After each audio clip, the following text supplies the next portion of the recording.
Let's speak more in detail about the evacuations from Kabul. And joining me now from Colombo is Ashraf Haidari. He is the Afghan ambassador to Sri Lanka. Welcome to the programme.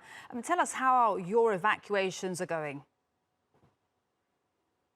Well, thank you. As we've been seeing crowds and crowds of people at the airport, unfortunately, lawlessness and disorder is worrying everyone. There are other people that have their visas or clearances from different countries to proceed to the airport to get on the flights. But on the one hand, unfortunately, it's very hard for most of them to make it to the airport. On the other hand, there is so much disorder that is, I think, now been addressed as the U.S. forces have secured at the airport and as they are organizing and establishing a law and order around the airport and inside the airport so that this process happens orderly.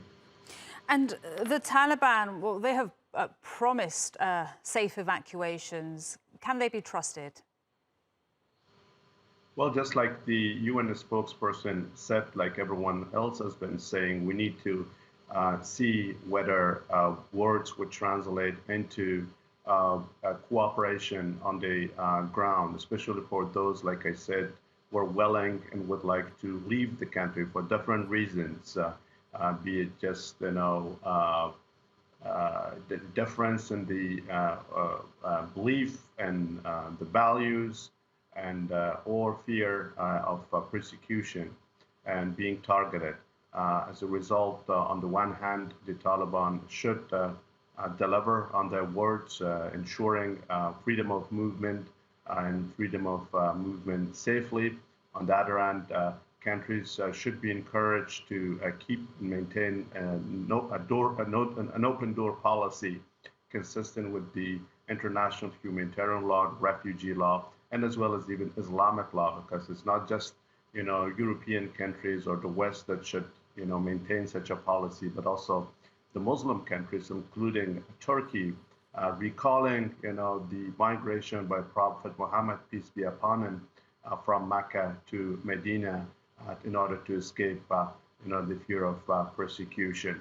As a result, the whole international community has a responsibility to help ensure humanitarian access and movement and provision also of assistance to those hundreds of thousands of Afghans internally displaced and ending up on the streets of Kabul and parks and across the rest of the country where they have no shelter, no water, no sanitation, amid a COVID situation, as well as climate change adverse effects such as floods and droughts that are expanding across Afghanistan.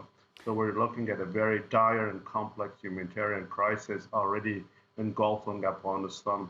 And we shouldn't also forget the rife poverty that had already been in place, unfortunately, and affecting over 20 million Afghan people even before these recent offensives, and as well as now the complete breakdown of the state institutions, of course, delivering no services to people in need.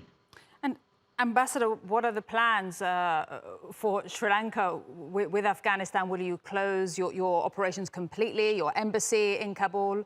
And when, if at all, would you come back if you do? Not at all. We are the internationally recognized government in the state of Afghanistan.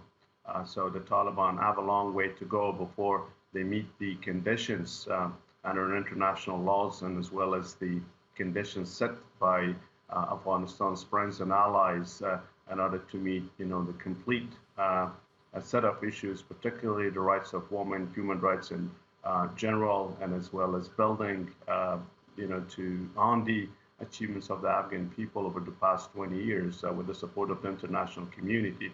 So the whole international community is absolutely waiting and seeing what the Taliban would do, whether they would form an inclusive government that would include all Afghans, and all Afghans find their voices there represented to move our beautiful country forward. Thank you so much for speaking to us today, Ashraf Haidari, Afghan ambassador to Sri Lanka. We appreciate it very much.